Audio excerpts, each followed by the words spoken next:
Vai. Oi, gente. Voltei com mais um vídeo. Eu tô com a minha amiga Sofia aqui. A gente vai fazer um vídeo de mímica. Nós decidimos fazer 4 personagens de desenhos mistos.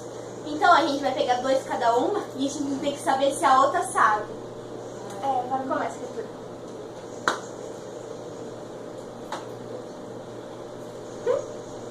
Ai, que ela é de medo.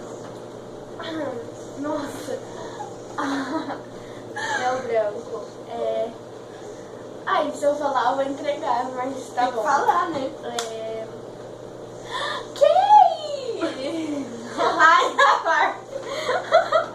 Foi muito ruim. Vai, eu vou ser. Ai, meu Deus. Eu tô com medo de pegar um personagem que eu sei, vou matar, coitado. Se eu falar.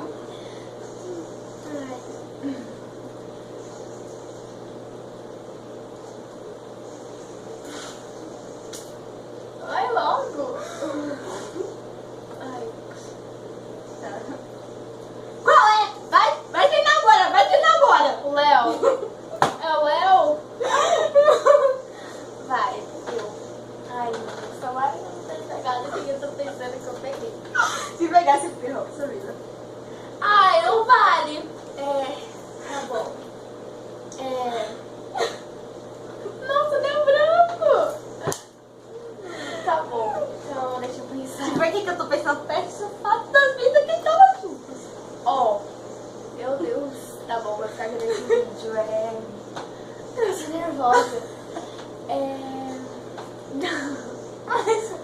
Tá bom.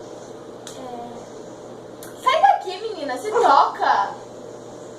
Olha, o meu pai, ele faz tudo que eu quero, tá entendendo? Vai, adivinha logo. É aquela, não é? É aquela, vai. Ai, se você ver o que eu peguei.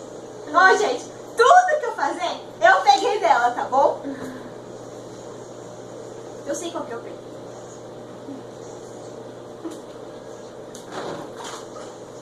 Vai pegar você. Então você pegou o Rafa. Não, o Léo. Então, galera, esse foi o vídeo. Espero que vocês gostem. Deixa aí nos comentários. Fala do negócio lá do desafio. Ninguém perdeu. Não, ninguém perdeu. Então, deixa nos comentários mais vídeos para a gente fazer. Tchau. Vai lá desligar.